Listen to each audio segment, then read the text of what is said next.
Okay, so welcome everyone, and those of you who are going to be listening to this online someday, welcome.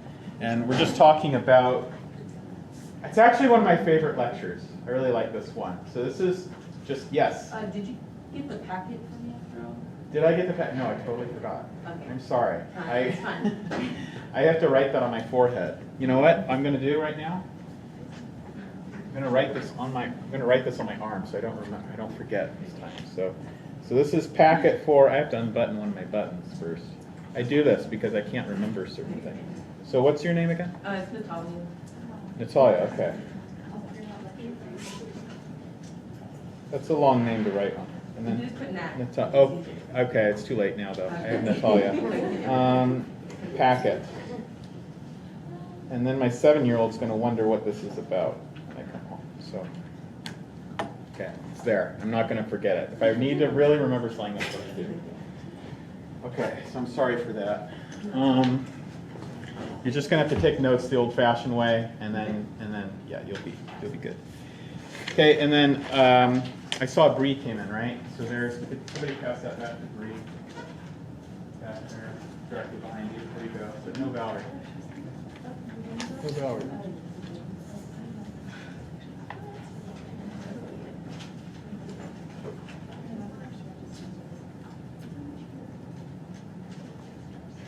Okay, I'm sure the online students will enjoy seeing all the class logistics recorded. So anyway, like I was saying, I gotta get my clicker. So anyway, like I was saying, we're gonna do, it's one of my favorite lectures. It's on Earth structure. So it's actually got a lecture. We're gonna do a lecture today that's just all about kind of the basics of the Earth, right? So just what is it and what's inside there. And I usually bring a lava lamp, I forgot, sorry. So, but anyway, that's all what, gotta learn all the way from the crust down to the core. Because you got to know, I know that we do oceans, but you got to know what the oceans are sitting on top of, so you have some kind of understanding. And also it's going to help you understand a little bit of plate tectonics. Plate tectonics comes in a lot to the oceans too. Okay, so I hope you all had a good weekend. Anybody have a good weekend? Yeah, Oh, it was a nice weekend. It was nice weather. And you probably heard me. I have a 7-year-old. She's 7 now. And she had a party with 20 kids. So I got the bounce house. They had fun. I just hope they don't see all the damages. So you rent it, but anyway. So does this work? Okay, that works. All right, so let's get right into this. And the lights look good, right? Yeah, I think the lights are good. Okay, so first of all, we have a layered structure. Okay, so we have 4 layers. 4 layers, and they're compositional layers. What does that mean, compositional? 4 compositional layers. What does composition mean? Shape. Not the shape and the form. What's that? Yeah, composed of different things. So composition. So we have compositional layers. So that means they're composed of different things. Okay. So every layer is made of slightly different stuff. Okay. So the first layer out here, that you all know is the crust, right? So it's the crust, and it's made of kind of lighter stony material. So it says lighter stony material. That means that it's made of stone, but it's just a little bit. It's made of stone, but it's just kind of light, smaller density. Okay, less density. Okay, so it's less dense. Now, less dense stuff, does it like to float or sink? Float, right? So does it make sense that it's at the top, the less dense stuff, right? So the next thing is the mantle. Now, the mantle is the big boy of Earth. It is 2/3 of Earth's mass, and it's about 50% of its radius. Okay. So if you go halfway down, if you were to take a trip to the core, to the center of the Earth, about half of your journey would be the mantle. Okay. So it's about half the radius. It goes down about halfway, but it's 2/3 of the mass. Okay. And that's just how geometry of spheres works out. But I know that sounds a little weird. It's only 50% of the radius, but it's 2/3 of the mass. Okay. But anyway, the next one. Now, that's composed of denser stony material, right? So denser material. So does it make sense that it's on the bottom, right? So hopefully that makes sense, right? Now, the next 2 are the outer core and the inner core. Okay. Now they are made of metal. They're made of metal. So they're iron nickel alloys. That means there's some kind of combination mixture of iron and nickel, plus some lighter elements. Okay. Now the important thing here is that the outer core is a liquid and the inner core is a solid. Okay.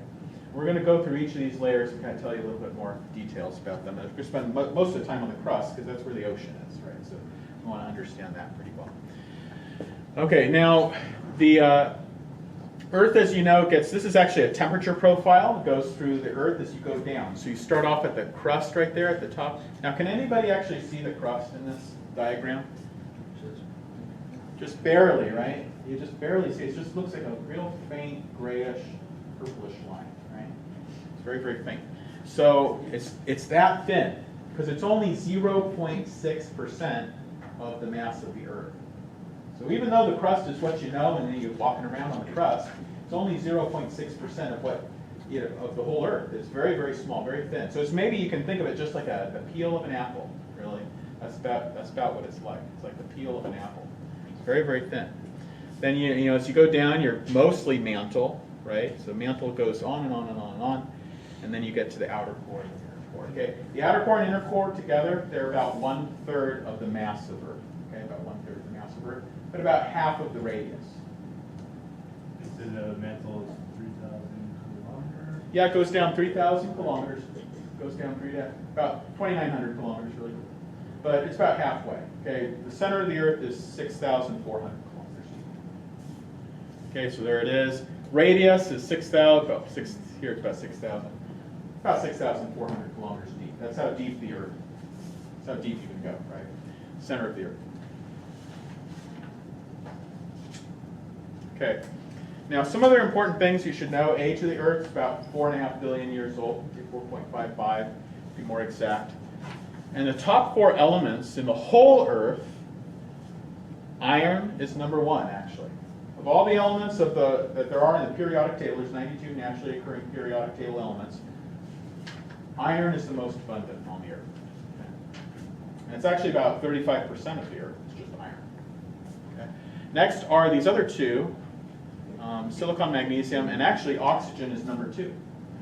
So does it seem kind of funny to think that a good chunk, maybe about 1/3 of Earth, it's just oxygen?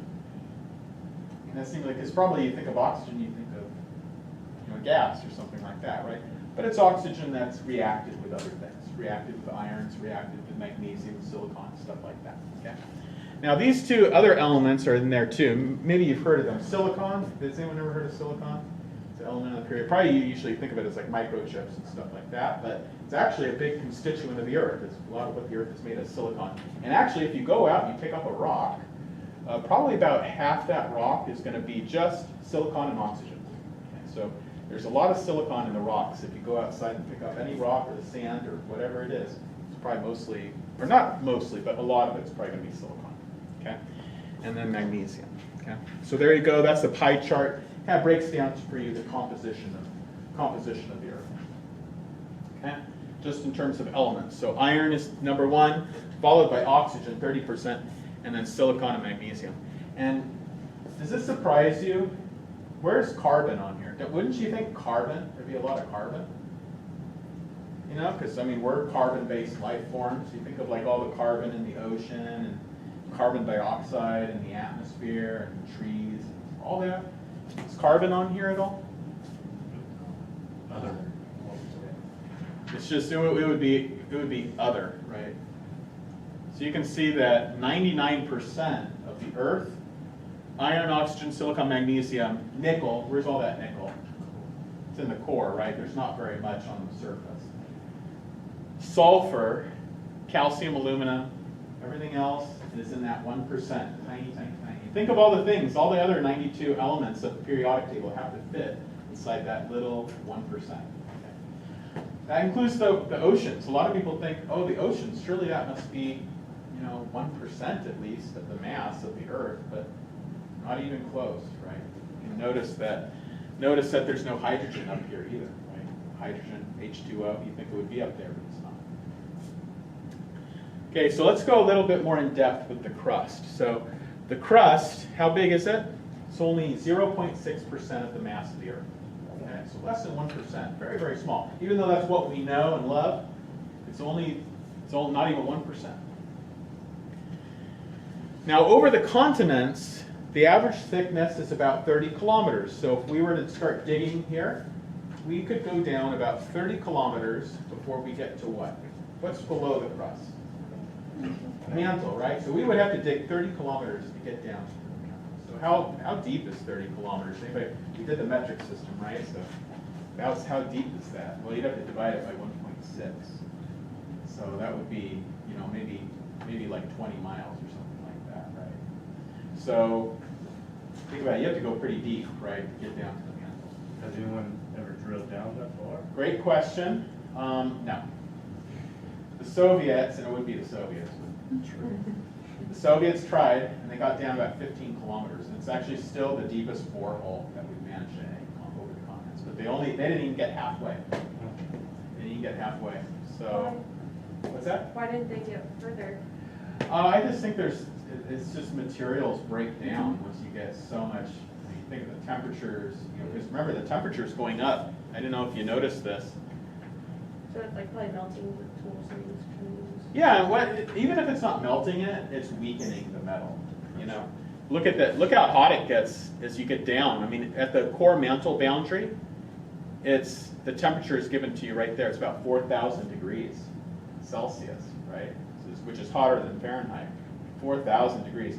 If you were down there in the mantle, probably you think, gosh, if I was down deep in the earth, it'd be dark, right? Wouldn't you think it'd be dark? But it's not. It's so bright, it would burn your eyes, really. It's about as hot as a welder's torch, right? Because it's 4,000, look at this, the core mantle boundary, it's 4,000 degrees. It would be so, you know how welders have to wear goggles, right, when they do welding, because of the UV radiation that comes off the extreme heat, right? It can burn your retinas, right? So this is extreme heat. It'd be white hot down there, very, very bright. So it's nice to be up here on the surface. You want to be up here on the surface. Okay, so over the continents, average thickness about 30 kilometers. It can be up to 70 kilometers. Where do you think it would be really thick like that? Where do you think it would be 70 kilometers? Mountains. That's exactly right. So over the mountains. Now, here's the thing. Over the oceans, the crust is much thinner. Much thinner. So it's maybe only 5 kilometers. Okay? So you can see 5 kilometers, maybe up to 7 kilometers in some areas. So the ocean crust is different than the continental crust. So we'll talk about all the differences. And that's a really important thing. You're going to want to know that. That's going to come up on the test and plague you your whole life in this class, right? Is what's the difference between ocean crust and continental crust? Because there's a lot of differences there. All right, now what's the crust made of? You'll see that it's actually pretty similar to the whole Earth composition. Okay? So its number one element is oxygen. That's the number one element here on the crust. So most of the rocks, actually when you pick up a rock, probably about 50% of its weight is going to be oxygen. Maybe 75% of its weight is going to be all oxygen and silicon, the second element. And then after that, there's aluminum, iron, and calcium. So those are the top 5. You'll notice it's very similar to the composition of the whole bulk Earth, except notice there's no magnesium. Now the magnesium has been replaced with aluminum. Does that all make sense? Okay. So it's not as much, most of the magnesium is concentrated in the mantle. Okay? It's not concentrated in the crust. So these elements, 5 elements, make up 99% of the crust. Just those 5, oxygen, aluminum, silicon, iron, calcium. If you add in these extra guys here, potassium, sodium, magnesium, and hydrogen, that gets you to like 90, way over 99%. Okay, so that's most of what the crust is made of.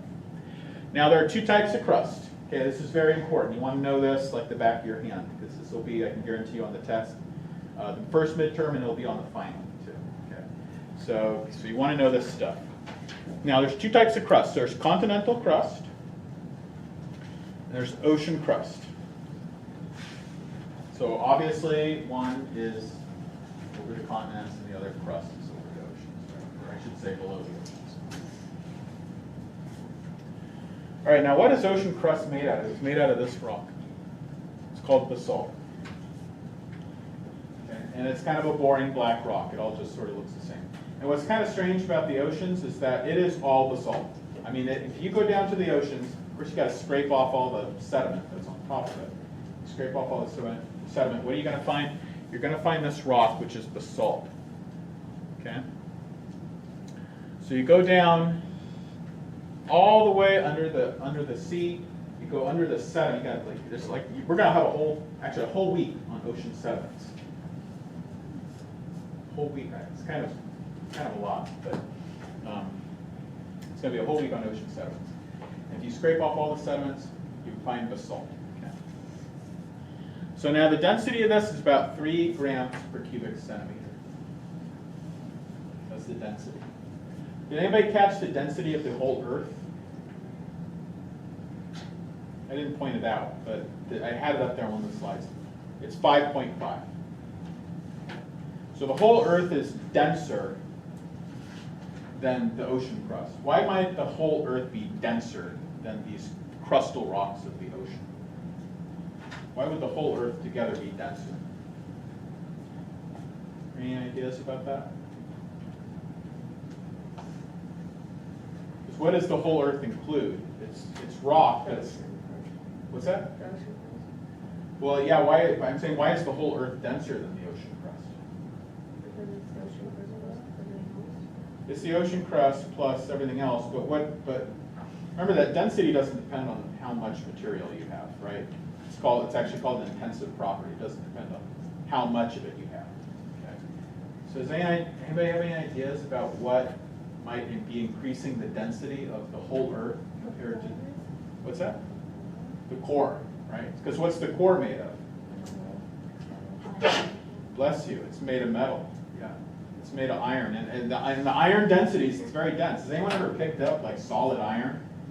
Solid iron metal. Pretty heavy. It's pretty heavy, right? It's pretty heavy. It has a density of maybe, in the core it has a density of maybe around 9 or 10 grams per cubic centimeter. Every time we go to the gym, we think that. What's that? Every time we go to the gym. Yeah, right? That's what people use. Yeah, right? Iron. And if you really want to, actually if you go down to our courtyard, do you know in the courtyard there's all those rocks there? There's also a big metal drill bit. Has anyone ever noticed that? You can go down in the courtyard there. You can see our geology display. There's a big metal drill bit. It's made out of solid iron. Try to pick that thing up. It's probably about 100 pounds. It's not that big. It's dense. It's a very dense material. So that's what picks up the density of the whole Earth compared to these. Rocks are less dense than metal, okay, generally speaking. So that's why the metal is down deep in the core. Does that make sense? Why it would be it's sunk all the way down into the core. So you know that Earth is stratified according to density. The lightest stuff is on top, and then progressively heavier stuff sinks to the bottom. Okay? So anyway, you're going to see that play out pretty soon. So the density of the ocean crust is greater than that of the continents, and that's one of the reasons that it's a little bit more sunk down relative to the continents. All right, so let's look at the continental crust. Now the continents, the thing about the continents, they're much more heterogeneous. They're much more heterogeneous than the ocean. Okay, the ocean is just basalt. But if you look at the continents, there's all sorts of rocks on the continents. There's granite, there's andesite, there's rhyolite, there's limestones and sandstones and silicites. There's all sorts of different rocks. Okay, so the continents are much more heterogeneous. There's a lot of different variety of rocks there. But one thing is that if you were to mix it all up, you'd end up with this rock called diorite. Okay? So it has a different composition than the ocean crust. And the ocean crust is more dense. Okay? The rocks of the continent are less dense. So the density of the continental crust is only 2.7 grams per cc, compared to maybe 3 grams per cc for the ocean crust. Okay? So ocean crust is denser. Now that ends up being very important. So one of the reasons that the ocean crust is denser and the continental crust is not so dense is that there's a compositional difference. It's made of different stuff. Okay? So the continents are made of different stuff. They have more silicon than the ocean crust. They have more oxygen, more aluminum, more sodium than the ocean crust. Whereas the ocean crust is more concentrated on heavier elements like iron and magnesium. Okay? So there's a compositional difference. There's a density difference. There's a difference in thickness between the two types of crust. Okay, so does everybody follow that? It's very important to know all those differences between them. Now the density difference is very important because of this. Oh, I lay it all out for you here, so all you have to do is copy that all out, right? Okay, lay it all out for you.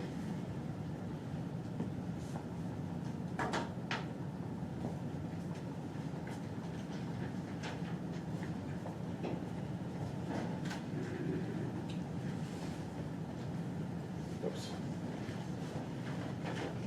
Okay, so what you can see here is a pretty good diagram showing ocean crust compared to continental crust. You see the continental crust is thicker, ocean crust.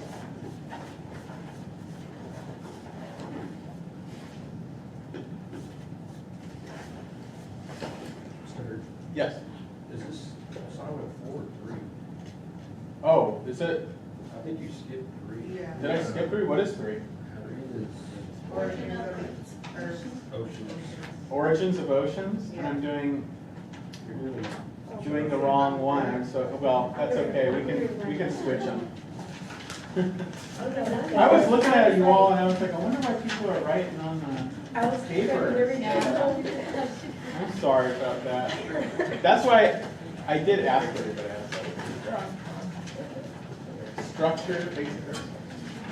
I'm sorry about that. I thought you were just doing another one because you were recording it. No, I'm not. I just did I get them out of that? I don't know. I have it like that. You have the software? Oh, they're on. You know what's wrong is I have it mislabeled in my files. This was labeled. Sorry. I'm so sorry. And Get a restart. Sherry. I was wondering why everyone's sitting here not writing this down. Okay, yeah, take a look at that. Let me know. I noticed a lot of people were taking notes, but this is why I should have printed out a packet.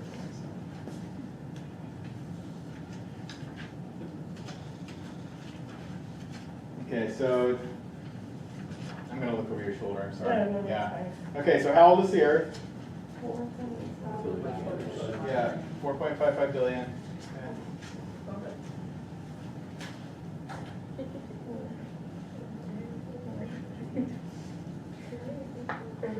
And what are the most abundant elements in the Earth? Iron.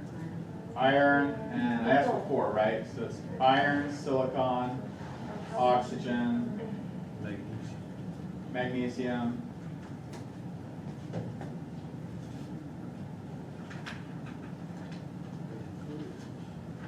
Calcium?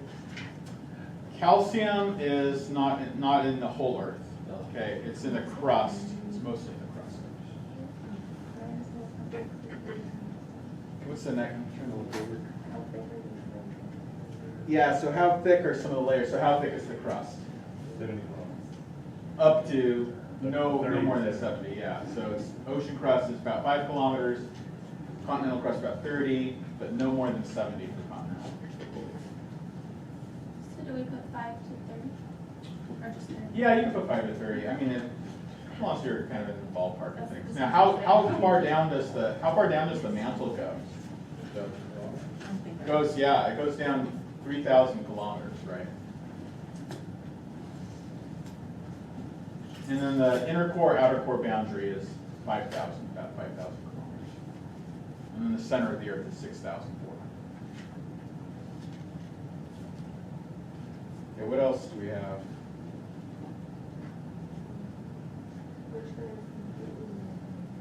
Yeah, which layer is completely molten? Is the mantle just lava? Is it made of lava? It's made of solid rock, right? Mantle is 100% solid. So there's only one liquid layer of those 4. Which was that? Outer core.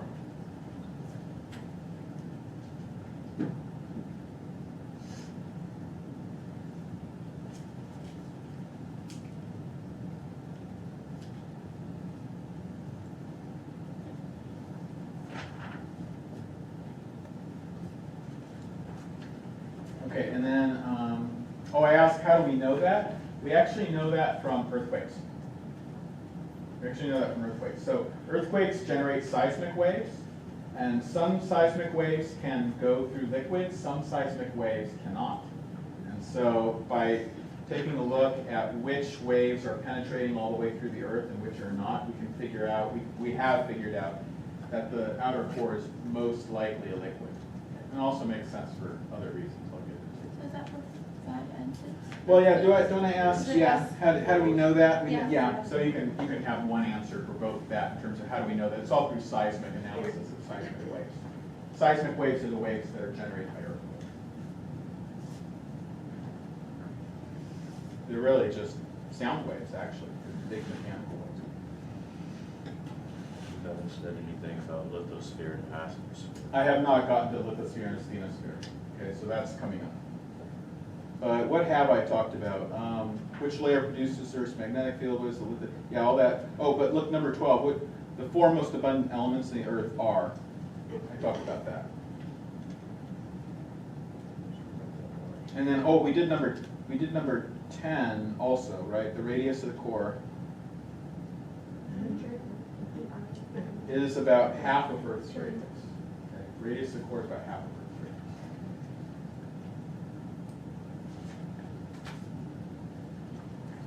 Okay, I don't think we've gotten to the rest of. Okay, so are we all good now? Yeah. I'm sorry for that.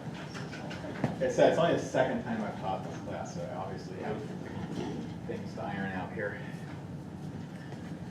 All right, so the higher elevation of continental crust. So like I said, that's due, the fact that continental crust is popped up relative to the ocean crust is due to this density difference. So it's in part due to the density difference. So it's kind of crazy when you think about it because there's just a small difference between the densities of continental crust and ocean crust. But if it wasn't for that slightly lower density of the continents, we would be totally covered by ocean, right? So the fact that we're maybe with just mountain peaks kind of eking out, right? So the fact that we're here on the continents and we can live here and it's not like Waterworld from, has anyone ever seen that movie? Is that Kevin Costner? Moving. Waterworld. It was late 90s, I think. It was a big flop. It kind of gained a cult status after a while. But anyway, it doesn't matter. But it would be like that, right? It would be just totally covered with water if it wasn't for this little density difference between continental crust and ocean crust. So thank God we got a little difference, right? Because otherwise we'd be marine animals. We'd be aquatic or something. What's that? We'd be sailors. Yeah, something. Anyway, so what are we doing now? So yeah, the mantle, let me talk a little bit about the mantle. That's what the mantle looks like. Okay, it's green. Isn't that weird? It's a green rock. Has anyone ever heard of that gemstone peridot? I think it's a birthstone. I always forget. August? Because it's mine. Yeah, so it's August birthstone, and it's a gemstone, and it's also what the mantle is made out of. For maybe like 50% of the mantle is made of that gemstone. And they're pretty big crystals. I actually have big chunks of the mantle. I should have brought it in if I remember bringing some big chunks of the mantle. How did they get it? That's a great question, because I just said we never drilled down that far. Right? It's through volcanoes, because a lot of volcanoes, the melt is generated in the mantle. So like pieces of the mantle cave in and they get brought up with the vents. And so you find these things called xenoliths. Xeno means foreign, lith means stone. They get included in the magma. And then you have big chunks of the mantle preserved, and they look just like that. They look like olive green, and they're pretty. You know, like they're usually the size of the stones, the grains, the individual crystals are only like a millimeter or so, but you know they're still pretty. So it's kind of cool. It's literally made of like that gemstone peridot, maybe 50% of it.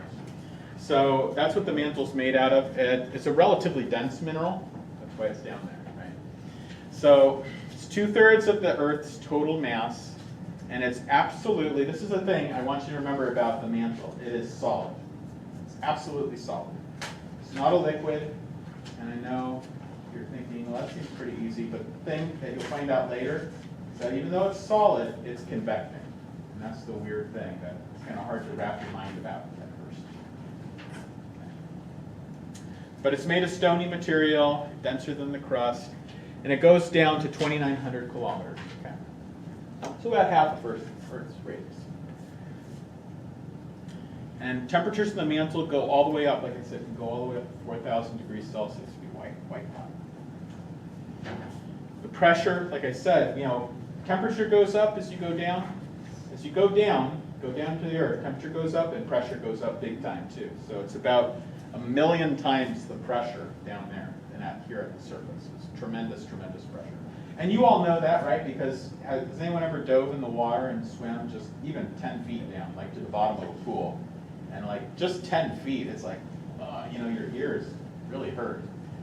Okay, and imagine, that's just 10 feet of water on top of you. Imagine having all the layer of rock, right? So tremendous pressures. All right, do I ask about this? Mohorovičić, just continuity? Yes. I do? Okay, so let me explain. Okay, this is the last time you ever have to see this word Mohorovičić, because it's named after a Czechoslovakian scientist, that's why. But everybody calls it the Moho. So you don't have to remember Mohorovičić. Everybody calls it the Moho. I just kind of wanted you to know where it comes from. So it's Moho, it's fine. Okay, so the Moho, where is the Moho? It's down here. It's just the boundary between the crust and the mantle. I just want you to know that word because sometimes you'll hear people, you'll read something that's talking about that in the textbook. It's and sometimes I'll refer to the Moho. So the Moho is just this layer between the crust and the mantle. That's all it is. It's just a boundary layer. Okay, you just have to know its name. That's all. It has a special name. And how do we detect it? We detect it, again, from seismic waves. The seismic waves go down, they reflect off that boundary, and we can pick them up in different locations. And that's how we figured out what's inside the Earth. It's actually like what we do on the Earth is like a big sonogram, like a big ultrasound. It's kind of like that. The seismic waves are generated by the earthquakes. They bounce off the different layers and come up, and we detect them with seismometers. You've seen those little needle things, right? Picking up earthquake, seismic waves, right? That's how we figure out what's down there. It's kind of crazy when you think about it, right? That's how we figure out what's down there. All right, so this is the weirdest thing, I think, about the mantle. So the mantle convects. So that's what the mantle is doing, but it's not doing it that fast, of course. So this little diagram, this model of mantle convection, it's a little GIF, right? It's probably covering about maybe not that much, maybe about 100 million years, 70 million years of time, okay? So this is happening, but it's happening very slowly, so you don't notice it happening, right? But this is mantle convection. This is what powers all of the plate tectonics. Have you heard how the plates have shifted over time? North America, North America and Europe used to be attached, and then they drifted apart. Have you all heard that before? Yeah, Pangea, broke apart. That's plate tectonics, right? What's driving plate tectonics? It's all this. So this stuff has big repercussions for the oceans. As we'll be studying this all the time about the repercussions of plate tectonics on the ocean. So what's powering the plate tectonics? Where's the plate tectonics come from? It comes from this mantle convection. And why is mantle convection happening? Do I ask that? I think I asked that, don't I? What's powering? I don't ask what's powering. Just which layer? Oh, which layer is convecting? There's two convecting layers. There's the mantle, and there's the outer core. Mantle and the outer core. Because the outer core is liquid. It says 4 basic layers. The 4 basic layers are the crust, the mantle. But I think I also asked which are convecting, right? Yeah. So there's two. So there's the mantle and there's the outer core. And but I don't ask. Do I ask that on the back? I thought I did. I asked what's the difference between continental crust. Okay. always forget, every semester I forget to fix this. It's so annoying. I'm not even gonna try because I'm afraid I'm gonna mess up the owl. Sorry, it's overlapping like that. I just have to like pull the box out a little bit, but anyway.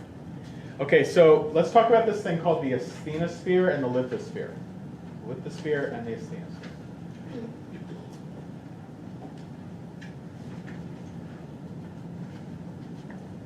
Okay, so I don't know if you can, I'm kind of wondering if I should draw this on the board. Maybe I should just keep it like this. But there's these two parts of Earth's kind of near the surface. And they're called the lithosphere and the asthenosphere. The lithosphere is the part of the Earth that acts like stone. It behaves like stone. So what happens, you all know this, what happens if you take a big sledgehammer and you hit a rock? Shatter, right? It breaks, it cracks, it shatters. Crumbles like a cookie. That's the lithosphere. Okay, that's what we're used to. However, when you subject a rock to high pressures and high temperatures, like you get in the deeper parts of the mantle, or even the upper mantle, rocks don't behave that way anymore. They don't behave like we're used to. And they start doing weird things like convecting. Okay, is the mantle a solid or a liquid? It's a solid, right? Does it convect? So it's solid state convection. So that's weird, right? Usually when you think of convection, like cycling, usually you think of like water, liquids, things like that. But this is convection in the solid state. Now the asthenosphere is where convection happens.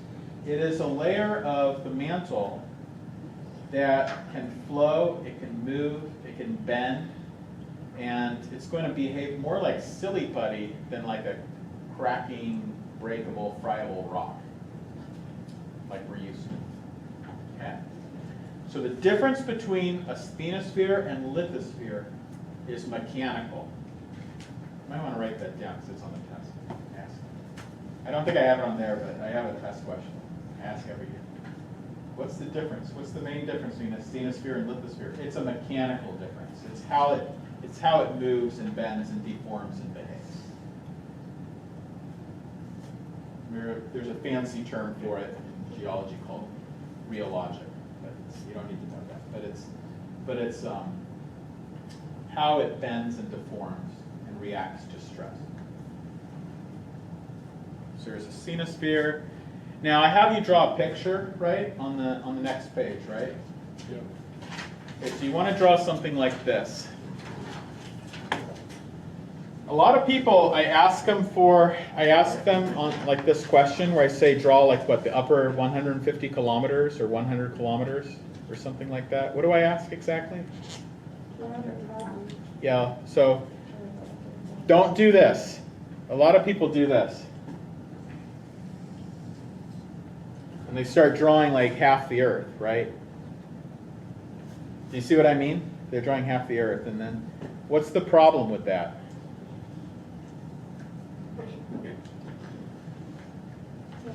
What's the distance from the surface down to like the center here? It's not the same. It's 6,400 kilometers, right? I'm only asking for 100 kilometers. So if you're drawing it like that, I'm only asking about like up here. You see what I mean? And they're drawing the whole shebang, and I don't want the whole shebang. I just want the upper. So you want to draw something that looks like that, okay? And if you want to copy that, that's okay. But it's good practice for you just to copy what you see.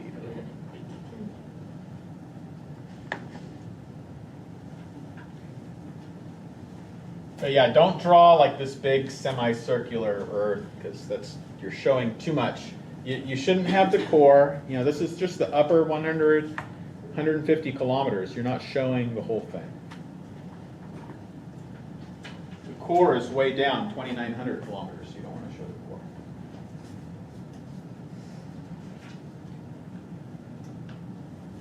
This slide is posted, right? It's all posted, yeah. It should all be up there. But it might be called lecture 3. correctly. Oh, it is it? I have no excuse.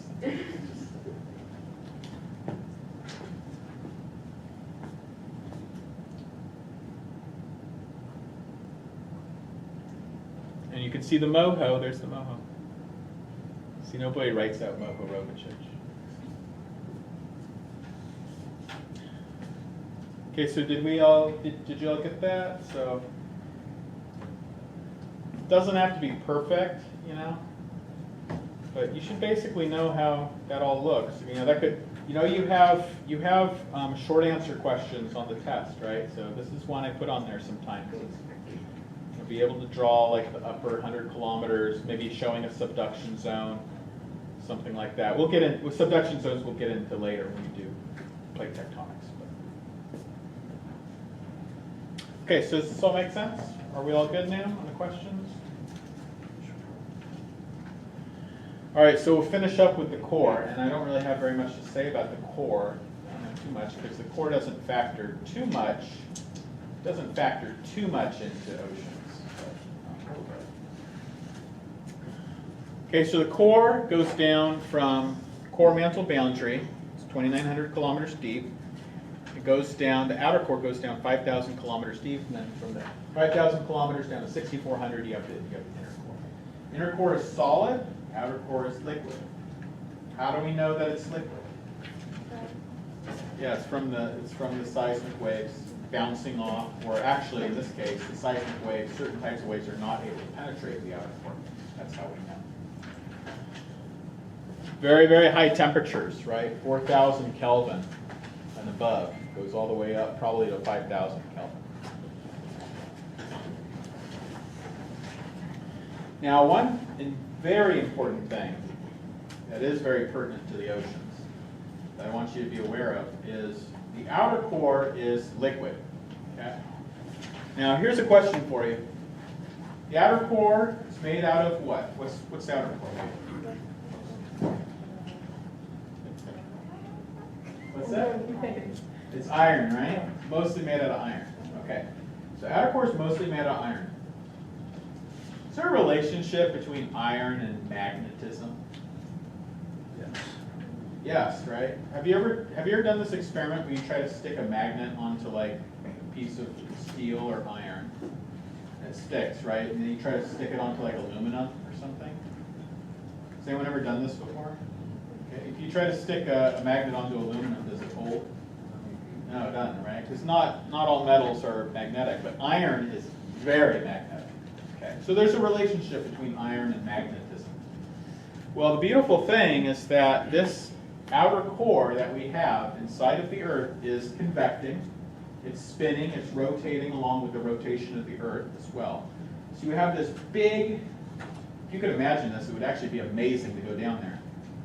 I mean, it would be, you wouldn't want to do it, but it would be amazing to see it, right? It's because, why? You have this big, like 5,000, not 5,000, 1,000 kilometer deep ocean of liquid iron that is convecting and stirring and spinning around. And liquid iron isn't viscous like molasses or something. It's sloshy, so it's moving. So you have this big, moving, convecting ocean of liquid iron, actually much more than the ocean. Right? This is much more massive than the ocean. And what is it doing? It's generating a very strong, relative to other planets, with the exception of Jupiter, very strong magnetic field. And thank God for that magnetic field. You know why? Because if there was not a magnetic field, life on Earth would probably get wiped out for the most part. And why is that? Because the magnetic field protects, well, especially microbial life. Have you ever seen things like UV sanitizers, things like that? They use UV light to sanitize stuff. Yeah, because a lot of that comes from the sun. Well, the sun produces a lot of nasty radiation. Everything from gamma rays to X-rays, cosmic rays, UV radiation. You know how bad UV radiation can be, right? And guess what protects us in large part from all that nasty radiation? It's that magnetic field. So it's kind of crazy, you think about your life, you probably never even gave the outer core one thought. But your whole life depends on the outer core spinning. If it wasn't spinning and convecting, life on Earth would be very, very different if it existed at all. Okay, so it is one important thing for the oceans, is that magnetic field created by the convection of the outer core, spinning and convection rotation of the outer core. Also, did you know what? The outer core makes the northern lights too. So when all that nasty radiation from the sun gets intercepted by the magnetic field, creates that reaction and puts out that light. That's what you see as the northern lights and the southern lights. So anyway, we know, like I said, we know all this stuff about the interior of the Earth. We know it all from seismic waves. All this stuff we know from seismic waves and earthquakes. So the last little thing, inner core. You don't need to, I don't think inner core really even plays in this class at all, but just know that it's solid and it's made of iron and nickel, and that's all you really need to know. Did I answer all the questions except for the questions from the reading? What is the Moho discontinued? Oh, the Mohorovicic discontinuity, that is the Moho. So that's the boundary between Oh, it's just. the crust and the mantle. Yep.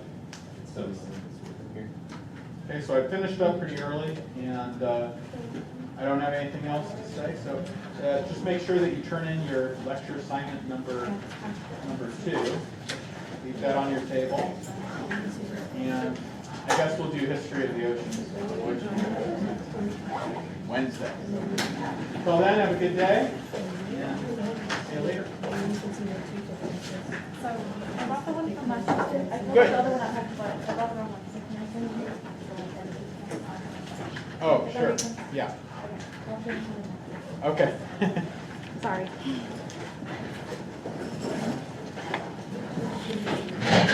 So we're meeting tomorrow at 4:45? Meeting tomorrow? Oh, the students, the what? Oh, the Students for Life? It's actually going to be on Wednesday. Where are we going to meet? We are going to meet, just meet at my office, and then I have to kind of go around and find which classroom is open. And then, yeah, so it's just meet at my office, 3 o'clock Wednesday. I'll send you an email. Somehow everybody in my church knows I'm going to They're all asking me Really? Yeah, that's weird. Which church is this? Oak Ridge. I also go to one in Corpus on Thursday nights. Oh, okay. Oh, You can have these slides in Canvas, right? yes. Sure thing.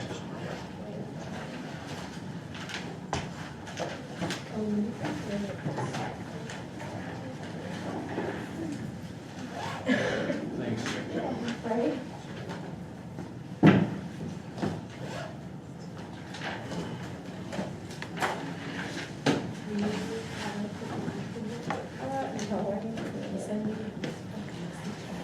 Good day, Dr. Hart. You also. Yeah.